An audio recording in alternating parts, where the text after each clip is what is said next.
வணக்கம். NIOS maths 311 எக்ஸாம்ல 60+ marks வாங்கணுமா? ஆனா எப்படி படிக்க ஸ்டார்ட் பண்றதுன்னே ஒரு கன்ஃபியூஷனா இருக்கா? கவலைய விடுங்க. இப்போ அடுத்த கொஞ்ச நேரத்துல அந்த 60 மார்க்க ரொம்ப ஈஸியா வாங்குறதுக்கு ஒரு சூப்பரான பக்காவான பிளான நாம பார்க்க போறோம். நயோஸ் புக்க திறந்தாலே அடேங்கப்பா இவ்ளோ பெரிய சிலபஸா, இதை எப்படி முடிக்கிறதுன்னு ஒரு மலைப்பு வருதா? நம்புங்க, நீங்க மட்டும் இல்ல, நிறைய ஸ்டூடெண்ட்ஸ் இப்படி தான் ஃபீல் பண்றாங்க. சோ நீங்க தனியா இல்ல. ஆனா இதுக்கு ஒரு சூப்பரான சொல்யூஷன் இருக்கு. எல்லாத்தையும் படிச்சு கஷ்டப்படுறதுக்கு பதிலா ஸ்மார்ட்டா படிச்சு ஈஸியா மார்க்ஸ் வாங்க ஒரு வழி இருக்கு. அதுக்கு பேர் தான் ஸ்மார்ட் ஒர்க். வாங்க அது என்னன்னு டீடைலா பார்க்கலாம். சரி, வாங்க நம்மளோட முதல் ஸ்டெப்புக்குள்ள போலாம். ஜெயிக்கிறதுக்கான முதல் படி என்ன தெரியுமா? மத்தவங்க செய்யற தப்ப நாம செய்யாம இருக்கிறது தான். இந்த மூணே தப்ப நீங்க தவிர்த்துட்டீங்கனாலே பாதி வேலை முடிஞ்ச மாதிரி தான். இந்த ஸ்லைட கொஞ்சம் பாருங்க. இதுல 3 முக்கியமான தப்புகள் இருக்கு. ஒன்னு, கணக்கு எப்படி வந்ததுன்னு புரியாம ஆன்சரை மட்டும் மனப்பாடம் பண்றது. ரெண்டாவது, வீடியோவா பார்த்துட்டே இருக்கிறது ஆனா நாமளா ஒரு கணக்கு கூட போட்டு பார்க்காம இருக்கிறது. மூணாவது, இதுதான் ரொம்ப ரொம்ப முக்கியம், ஸ்டெப்ஸை எழுதாம நேரா ஃபைனல் ஆன்சருக்கு தாவறது. ஏன் ஸ்டெப்ஸ் ரொம்ப முக்கியம்னு சொல்றேன்னா, NIOS எக்ஸாம்ல ஸ்டெப் மார்க்கிங் ஒரு பெரிய ப்ளஸ் பாயிண்ட். ஒருவேளை உங்க ஃபைனல் ஆன்சர் தப்பா கூட இருக்கலாம், ஆனா நீங்க எழுதின ஸ்டெப்ஸ் கரெக்டா இருந்தா அதுக்கு கண்டிப்பா மார்க் உண்டு. யோசிச்சு பாருங்களேன், இந்த ஃப்ரீ மார்க்ஸை நாம ஏன் விடணும்? அதனால ஒவ்வொரு ஸ்டெப்பையும் தெளிவா எழுதுங்க. ஓகே, இப்ப அடுத்த பகுதிக்கு போலாம். எந்த ஒரு கேம் ஜெயிக்கணும்னாலும் முதல்ல ரூல்ஸ் தெரிஞ்சுக்கணும் இல்லையா? அதே மாதிரி தான் இந்த எக்ஸாமும்.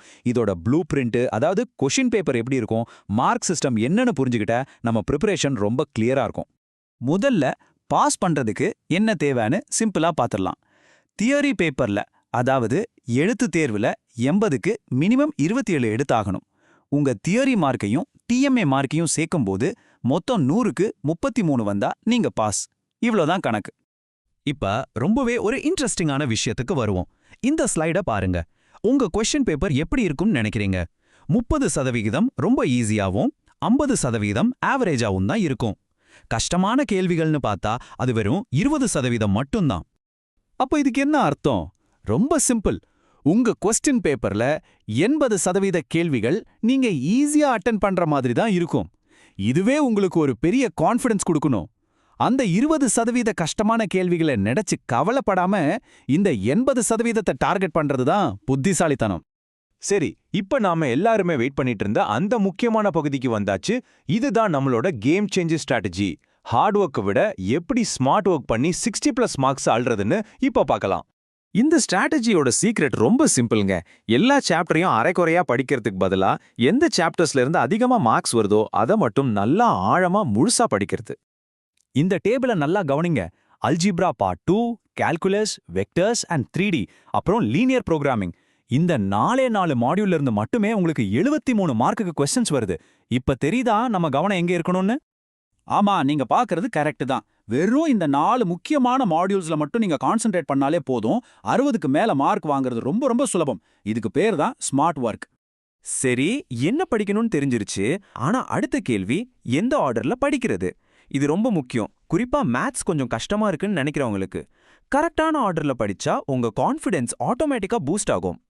உங்களுக்கு மேக்ஸ் கொஞ்சம் டஃப்பா தோணுச்சுன்னா எடுத்த உடனே கால்குலஸ் மாதிரி பெரிய டாபிக் உள்ள போகாதீங்க. அதுக்கு பதிலா ரூல்ஸ் தெரிஞ்சா போதும், ஈஸியா சால்வ் பண்ணக்கூடிய சாப்டர்ஸ்ல இருந்து ஆரம்பிங்க. இது உங்களுக்கே ஒரு நல்ல நம்பிக்கையை கொடுக்கும். அப்போ இதுதான் பெர்ஃபெக்ட் ஆர்டர். முதல்ல மேட்ரிக்ஸ் அண்ட் டிட்டர்மினன்ஸ், ரெண்டாவது லீனியர் ப்ரோக்ராமிங், மூணாவது வெக்டர்ஸ். இதுலெல்லாம் ஒரு நல்ல கிரிப் கிடைச்சதுக்கு அப்புறம் கடைசியா கால்குலஸ் உள்ள போங்க. நம்புங்க, அப்போ கால்குலஸ் உங்களுக்கு ரொம்ப ஈஸியா தெரியும். ஓகே, நாம இப்போ கடைசி ஆனா ரொம்ப ரொம்ப முக்கியமான பகுதிக்கு வந்திருக்கோம். படிச்சதெல்லாம் ஞாபகத்துல இருக்கணும்னாலும், எக்ஸாம்ல சூப்பரா பர்ஃபார்ம் பண்ணணும்னாலும் கரெக்டா பிராக்டிஸ் பண்ணணும். அதை எப்படி பண்றதுன்னு இப்ப பார்க்கலாம். சில சிம்பிள் டிப்ஸ் சொல்றேன், நோட் பண்ணிக்கோங்க. டெய்லி ஒரு 2-3 கணக்காவது போட்டு பாருங்க. ஒவ்வொரு முக்கியமான சாப்டர்லயும் ஒரு 15லிருந்து 20 கணக்காவது சால்வ் பண்ணுங்க. அப்புறம் ஒரு சூப்பர் ஐடியா, ஃபார்முலாவை மனப்பாடம் பண்ணாதீங்க. அது எப்படி வந்ததுன்னு புரிஞ்சுக்க முயற்சி பண்ணுங்க. அப்போ அது எப்பவுமே மறக்காது. இந்த ஒரு விஷயத்தை நல்லா மனசுல ஏத்திக்கோங்க. மேக்ஸ்ங்கிறது நம்ம உட்காந்து வேடிக்கை பார்க்குற ஒரு விளையாட்டு கிடையாது. நாமளே களத்துல இறங்கி விளையாடணும். நீங்க பேனாவை எடுத்து ஒவ்வொரு கணக்கையும் உங்க கையால போட்டு பார்த்தா மட்டும்தான் அது புரியும். அதனால பிராக்டிஸ் பிராக்டிஸ் பிராக்டிஸ், இதுதான் ஜெயிக்கிறதுக்கான ஒரே வழி. சரி, இப்போ உங்களுக்கு ஒரு தெளிவான ரோட் மேப் கிடைச்சிருக்கும்னு நான் நம்புறேன். இனியும் யோசிச்சுட்டு இருக்க டைம் இல்ல. இந்த விளக்கம் முடிஞ்சதும் நீங்க முதல்ல எந்த சாப்டர் எடுத்து பிராக்டிஸ் பண்ண போறீங்க? உடனே முடிவு பண்ணி ஸ்டார்ட் பண்ணுங்க. உங்க தேர்வுல வெற்றி பெற என் மனமார்ந்த வாழ்த்துக்கள்.